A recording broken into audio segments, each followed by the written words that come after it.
Hello, everyone. My name is Ronald Lomora, also known as Romeo from OpenStreetMap South Sudan.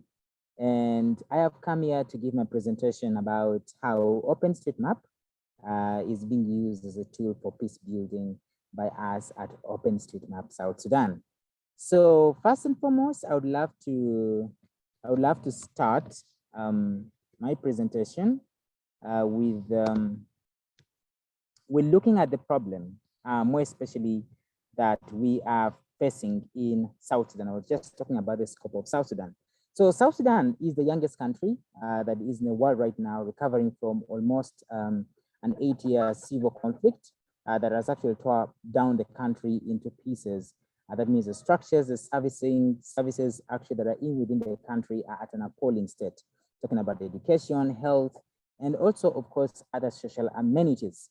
And so looking at this situation, we also understand that from the reports that have come out, South Sudan entirely or mainly depends on humanitarian support. And most of these war that are actually tore down the country came out from a tribal line conflict. So the war actually was about a tribal line conflict that happened within South Sudan in particular. So we realize that access to essential services like healthcare, education, water, and sanitation has become a very big issue right now in South Sudan. So we also know the humanitarian assistance delivered to more than around 6 million people kept many communities from falling into deeper need. But we realized at the end also that still these aid workers or aid organizations that are trying to give these services are still facing issues within that particular environment.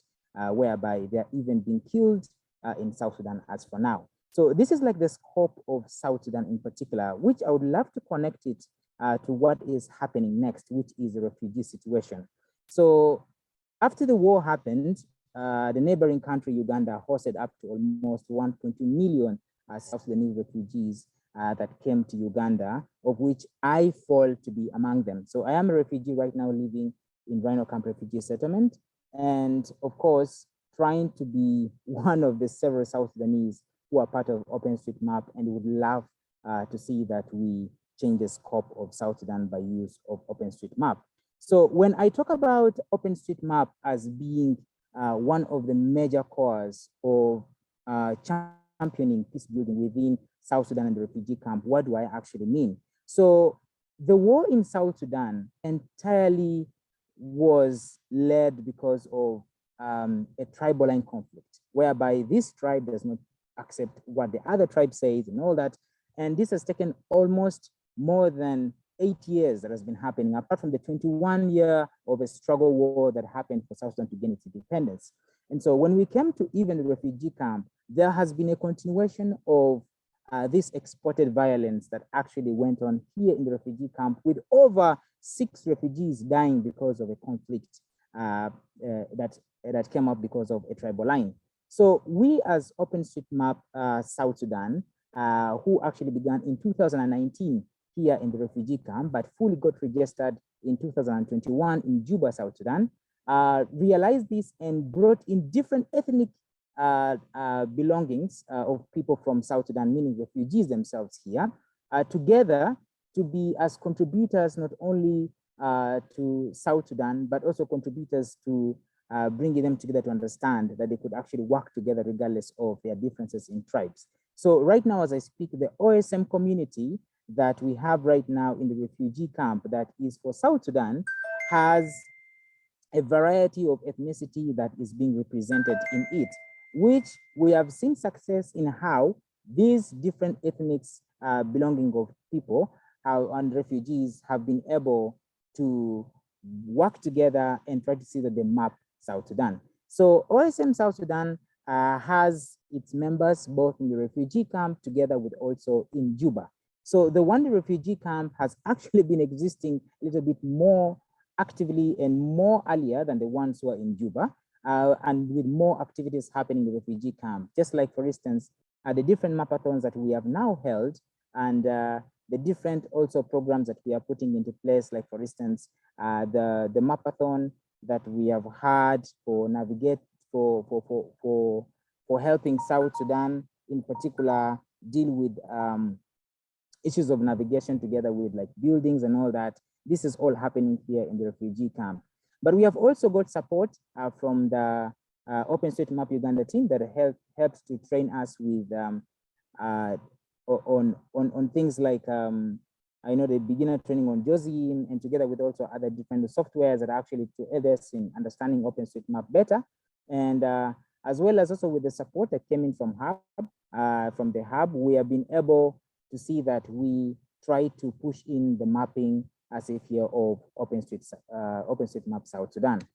We have a goal of providing quality and relevant data for crisis response in South Sudan right now, and of course, creating a team of various ethnicity in refugee camps and South Sudan, creating maps as a peacebuilding response program.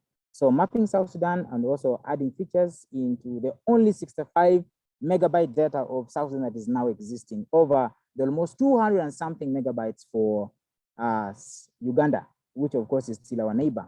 And also, we have realized that we have a couple of challenges that are actually affecting us as OSM South Sudan to see that we reach up to some of those goals, which come into limited tools like lack of devices, laptops, and smartphones.